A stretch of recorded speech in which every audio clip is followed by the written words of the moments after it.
एक बार महात्मा बुद्ध एक गांव में अपने शिष्यों सहित घने पेड़ की छांव के नीचे बैठे थे। आसपास के गांवों से बहुत से लोग अपनी मानसिक समस्याएं लेकर महात्मा बुद्ध के पास आ रहे थे।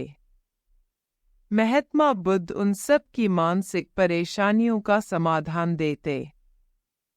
सब लोग खुशी खुशी अपनी समस्याओं का समाधान पाकर वहां से लौट रहे थे। वहीं से कुछ दूर बैठा लोगों को बुद्ध के पास जाते देख एक दुखी भिखारी अपने भाग्य को कोसता हुआ यही सोचने लगा कि अभी कुछ देर पहले तो ये लोग दुखी मन से मुंह लटकाए उन महात्मा के पास गए थे, और अब इतना खुश होकर कैसे वापस लौट रहे हैं। आखिर माजरा क्या है? जरा मैं भी जाकर देखूं कि वो महात्मा ऐसा कौन सा खजाना बांट रहा है इन लोगों को। वे इतने प्रसन्न हुए कि उनके चेहरे लाल हो गए। जब वो दुख भिखारी कुछ नजदीक गया तो उसने देखा कि ये महात्मा तो लोगों को प्रवचन देकर लोगों के दुख का निवारण कर रहे हैं। यह देखकर भिखारी के मन में भी तीव्र इच्छा हुई कि क्यों न मैं भी इन महात्मा को अपना दुख बताऊं। मुझे भी अपने दुख का समाधान अवश्य मिलेगा। बस फिर क्या था। समाधान पाने की लालसा लिए भिखारी महात्मा बुद्ध के सामने पहुंचा और हाथ जोड़कर प्रणाम करते हुए बोला, हे महात्मा बुद्ध, मैं भी लोगों की मदद करना चाहता हूँ। मुझे लोगों की मदद करने की बहुत इच्छा है, लेकिन मैं कैसे मदद कर सकता हूँ? मैं बहुत गरीब हूँ। मेरे पास न तो पैसे हैं और न ही कोई ऐसी चीज जिससे मैं किसी की मदद कर सकूं। मैं कोशिश करने पर भी किसी की मदद नहीं कर सकता। मुझे भगवान ने इतना गरीब क्यों बनाया? हे महात्मा, मुझ पर कुछ कृपा करो। इतना बोलते हुए भिखारी रोने लगा।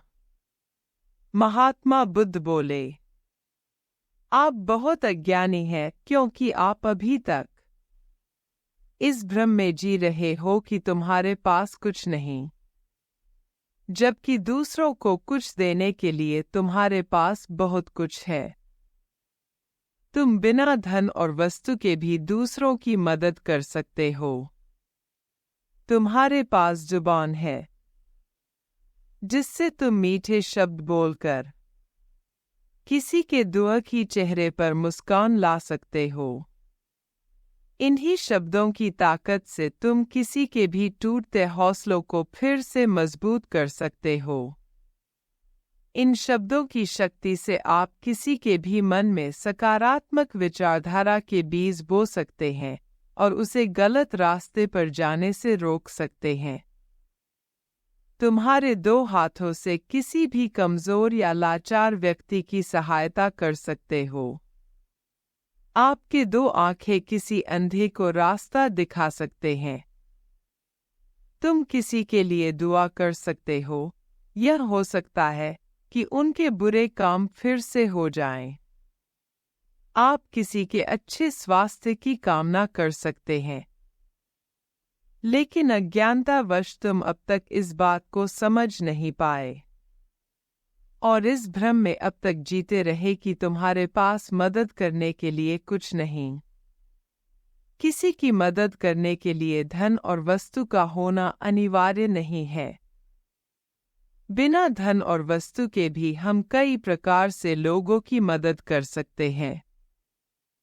महात्मा बुद्ध के ज्ञान से भरे ये सुंदर शब्द सुनकर भिखारी के चेहरे पर मुस्कान आ गई और वह खुशी से झूमता हुआ वहां से चला गया। इस बुद्ध मॉरल स्टोरी से हमने क्या सीखा?